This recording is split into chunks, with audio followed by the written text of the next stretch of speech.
First thing we have to understand is that stress is not a response to one particular situation or a reaction to one particular situation. We believe we are stressed because of this or that, because of work, because of home issues, because of something that's happening in our life. Now, while this one situation may be stressful, may be adding to the stress, stress is usually a tendency. It's a response tendency that has built up over time.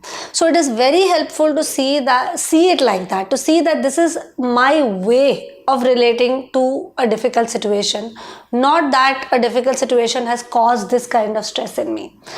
Now, this tendency is basically a kind of wiring of the nervous system. So over time, the nervous system gets used to becoming anxious, over worrying, thinking about work issues at home, thinking about difficulties at home, at work, and just feeling overwhelmed in the process. Now, when you feel so overwhelmed, you have a stress response continuously going on in the background. And any email, any new trigger, any criticism, any feedback can trigger that already set response in your system. So you have to understand that we are already functioning with a dysregulated body system. And add to that our habits, constantly checking phone, constantly checking email, never being still, silent and at peace. System has no space to regulate.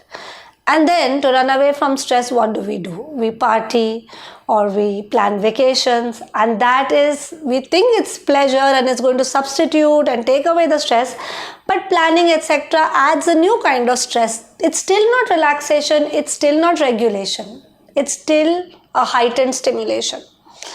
Or we believe if the situation changes will be better, and we keep overthinking to change the situation. This overthinking adds to the stress response. So you see, first of all, we have a wired stress response, and no matter what we do, we are adding to that response because we don't know how to rewire it. We don't know how to regulate our body. We don't know how to stop this dysregulation. And what is very helpful, very easy and very helpful to stop this dysregulation is to become present, to become silent, to become fully engaged with what is happening now without too much judgment and without too much thought. And this practice is the practice of mindfulness, and it is helped by adding meditation to your routine. So when you bring mindfulness meditation and all practices associated with it and make it a way of your life, your mind and body finds a way to keep regulating again and again and again. And when that happens, this over time built up response tendency towards stress reduces, and you're able to deal with the situation for what it is instead of dealing with it with a background of a stress tendency.